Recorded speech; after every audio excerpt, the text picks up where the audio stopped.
Welcome back to Homeopathy at Home with Melissa. Hey, Melissa. Hey, Bree, I'm excited to talk about this subject today.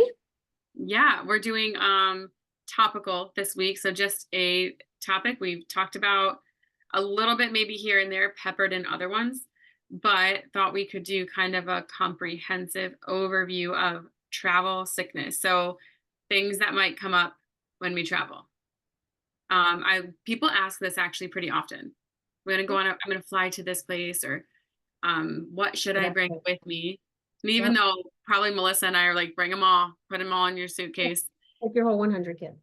Here, yeah, take it all. But here are maybe some common things you could have Yeah. on your carry-on or on your person if you're driving, even some things to expect. Yeah. So we're gonna do it kind of like interview style. I'm gonna just ask you some questions and put Melissa in the hot seat, and You she just know, give me some options. yeah, I like it. I don't have any notes. I don't know what I'm going to say other than just whatever remedy comes to my mind. But also, you know what? Let's start with a really common question is how do you travel with your remedies? A And good so since you do more traveling than I do, why don't you answer that question?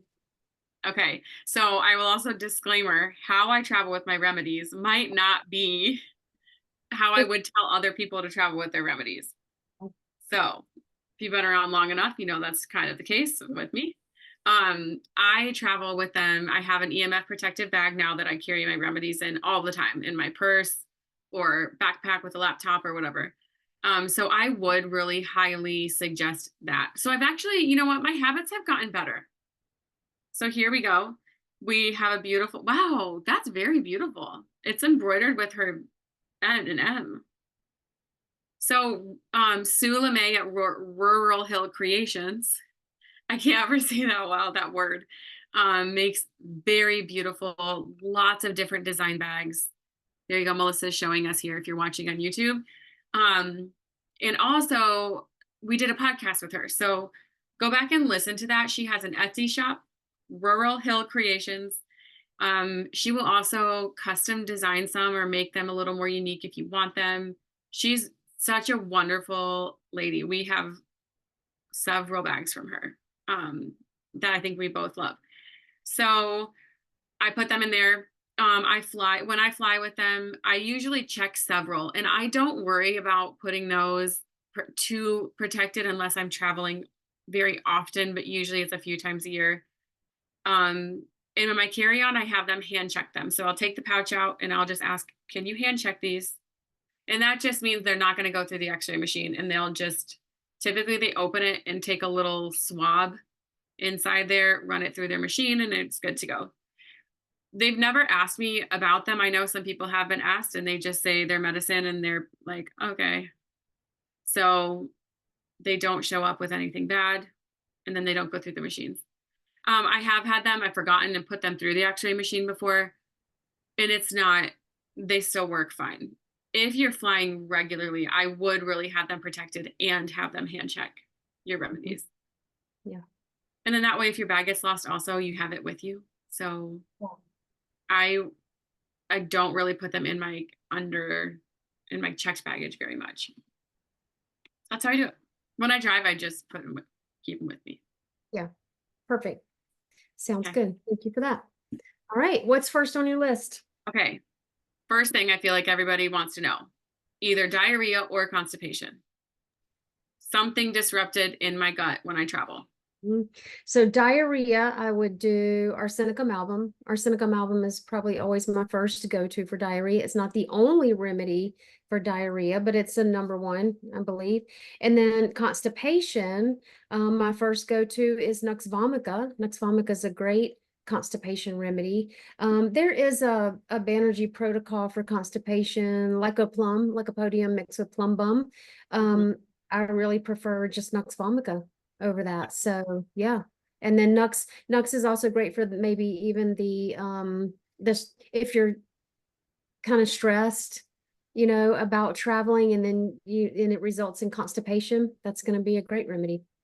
So now would it matter if, let's say I have constipation just because like maybe I'm nervous, like you said, or stressed, versus I've been sitting in the car all day not moving.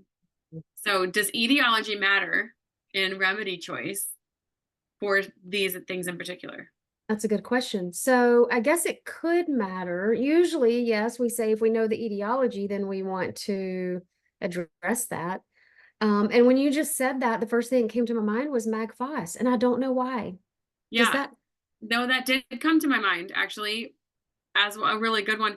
And if you think about it, you're kind of, if you're driving, you're typically dehydrated because you don't want to stop a lot. You're not drinking much. You're maybe drinking a lot more coffee.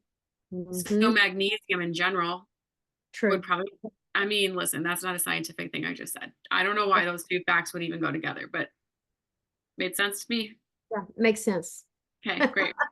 Going with that. Also, Melissa and I both really like Mac Boston at 200. Yes. Like I almost never use it in any other potency. 6X. Nope. No, some people do, and it's great, but we both like 200. Okay, anxiety. I'm nervous about traveling. I'm like a nervous driver. I'm nervous about my plane ride. Mm-hmm. What if Mm. it crashes? What if I get rear-ended or flat tire? Mm. Okay. So, like all these remedies just went through my mind. Yeah. So, fear of flying, aconite, aconitum napellus, all the what ifs, all that work, that's a worry. All the what ifs is ignatia. What if this happens? What if that happens? And then there was something else came to my mind. What was the very first thing that you said? You probably don't remember. I'm just Ignatia. nervous about like being in a new place, traveling. Yeah. Nervous Um, travel. well, I Like guess, out of routine. Think of somebody who's like out of the norm gets them anxious. yeah. So change, having a really hard time with change, likes things to be the same. That's going to come to me. Or can you think of something? Well, chronically carcinosin comes to my mind, but that is probably not something I'd use acutely. So maybe arsenicum album. Maybe, There's yeah. a lot of True. restless Oh, nerves. okay. So if you're anxious about getting sick because you're traveling, right? Because you're worried about now I'm coming into contact with all these new germs, or I'm going to be sitting That's a on good a one. an Germs. airplane. Yeah, all that fear of germs and catching things. That's our Arsenicum album. All the worry and the what ifs is Ignatia, and then the fear of flying or the fear of getting on a ship. If you're going on a cruise, is aconite. So what about anticipatory anxiety leading up to it? Would Oh, you good. take Ignatia leading up or the protocol? I like Gelsemium 200 mixed with Caliphos 6C for anticipatory anxiety. And you can start that as soon as you start worrying about the trip. Even if So you it's a can, month away? My even if month, it's a my month trip's a away, month. Okay. you can take it at every time you get nervous and upset about it, just take it. Okay. Um, okay. Next one. Trouble sleeping. Mm. Because the bed's weird, everything's weird.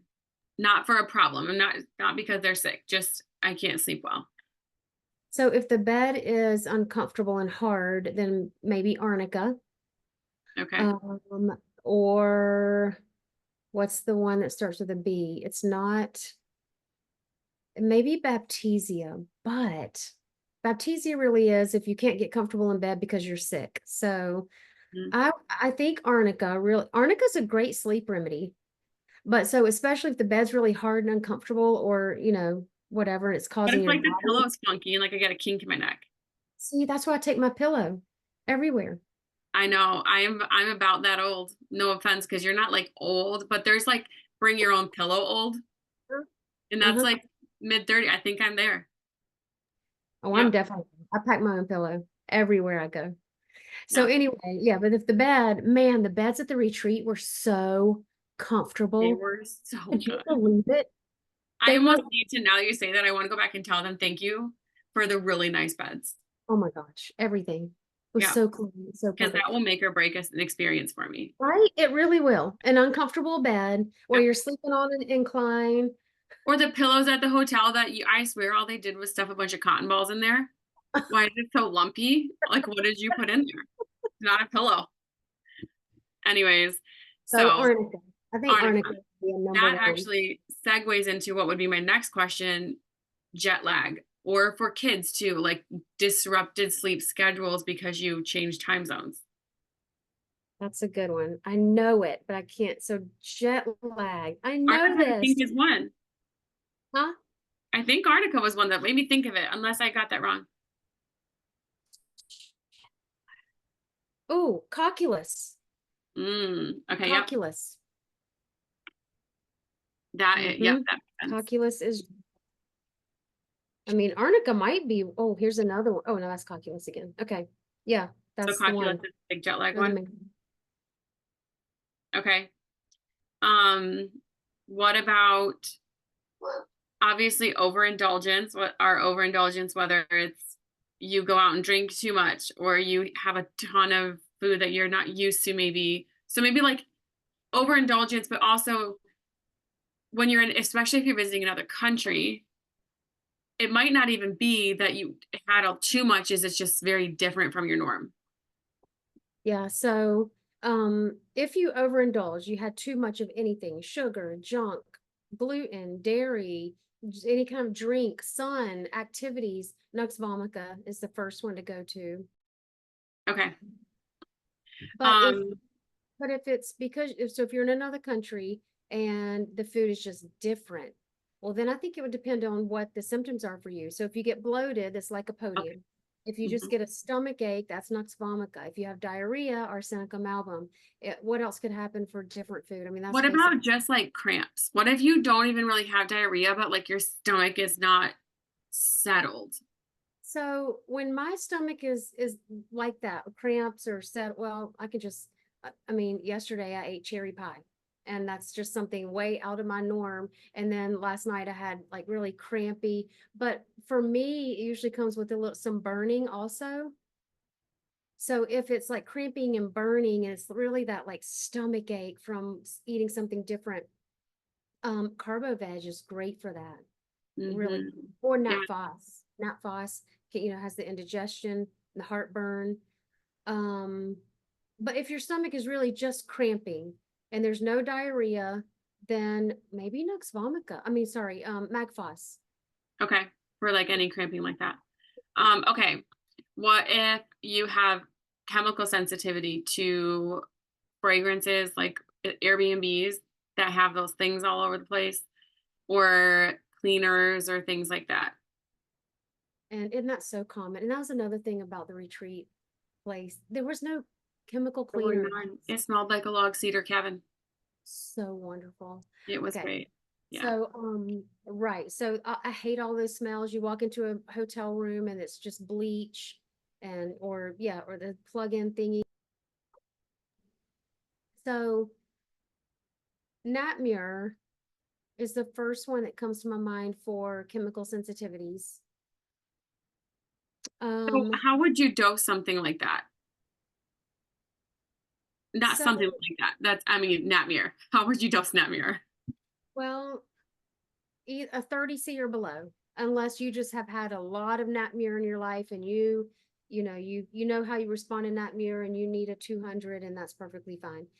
But I also think it could depend on how, I think I would also look at what does it look like in that person. So when I walk into a room or a place with a lot of, with those plug-in things and all the scents, I actually get angry. Yeah, And okay. so then I would probably take Nux vomica, because Nux Okay. vomica has a high hypersensitivity to smells. And, then it also Irritability. angry. If it makes you feel sick or dizzy, then maybe something, what would be, what, Calculus is good for dizzy that's true. and nausea. Yep. What about a headache? Maybe Uh, Natmere and that. oh, a headache from the chemicals? Yeah, Yeah. that would be a good one. And Maybe so that how or dosing would also depend on maybe how severe. So maybe you do it a couple times a day for the first couple days and then just kind of wait and see how you feel. so we meet the intensity of the condition with the frequency of dosing. So if it's really bad, like it's disrupting your vacation, you might take it every couple of hours. Okay. Okay. Let me see what else on my list. Okay, what about you kind of brought it up too, that irritability. So I'm thinking of like my kids just being out of the norm, maybe get irritable or grumpy. Yeah, I think Nux has a lot of irritability and grumpiness. Um, what else? Can you think of Oh, anything? chamomilla. What about chamomilla? Yeah, Like a when that, big grumpy kid. yeah, angry, angry. Oh yeah, and then what, pulsatilla for the weepy, whiny, clingy kid because they're out of their norm and everything's different. They want to be at home in their bed. Also, pulsatilla has homesickness. I was gonna ask homesickness next. Mm, So pulsatilla, is there anything else or just pulsatilla? Would you start there? Definitely start there. Okay. I think the last one I have is I've actually seen this fairly frequently recently. People going to Mexico and coming back with like H. pylori type deal, like gut something terrible in their gut, or just diarrhea for weeks after that. I know arsenicum album you mentioned for diarrhea. Is that what you would probably use too for like if you drank bad water or when you come home from traveling and have prolonged diarrhea? I would definitely do, yes, arsenicum if there's prolonged. I would start there. It might not, that might not be the remedy, Okay. but but then China can also, Mm, these dogs in here are about to go crazy. China can also be helpful for when there's been a lot, and it can help build up your your energy. okay. So I think that's all of the questions I came up with. I know we have stuff like the typical first aid things, like an allergic reaction, you want apis on hand. If you start coming down with something, aconite and bryonia, or we like belladonna and gelsemium. Um, is there anything else that you can think of? Just motion sickness. We did a whole podcast on motion sickness, so go listen to that one. And ears popping when you fly. Cali Mirror. Cali Mirror is going to be the biggest Like, one. would you take that if your ear just can't go back? Right. It gets stuffy, or you're right. Yeah. Um, there's a Banerjee protocol. Travel sickness. It's on page 122 in the book. And of course, tobacco is there, and that's in our motion sickness one. But it also says for air sickness, particularly when the ear is blocked, take sanguinaria 200C, 1 dose before boarding an aircraft, followed by pulsatilla 30C, 1 dose if there's any disturbance in the air. So that's interesting. But Dr. Murphy taught me, clogged, like a clogged ear, or that, that Mhm. won't, whatever, Calimere. Okay. I think that's pretty good. Yeah, I'm about that's a to lot of go good on a reading. trip, so I'm going to make sure I have all those things. I'm going to bring Yeah. you along, so I will have them. Usually all of these remedies we talked about are in a regular kit, a 50, Yeah. top 50. So nothing weird, and I don't think that we discussed anything Maybe weird, not sanguinaria right? Maybe, yeah. sometimes, but sometimes it is in there. So just double check what you have. Yeah. But yeah, everything else is very normal remedies that you can find. Yay. Thanks for talking Right. about travel sickness. Yeah. Thank you.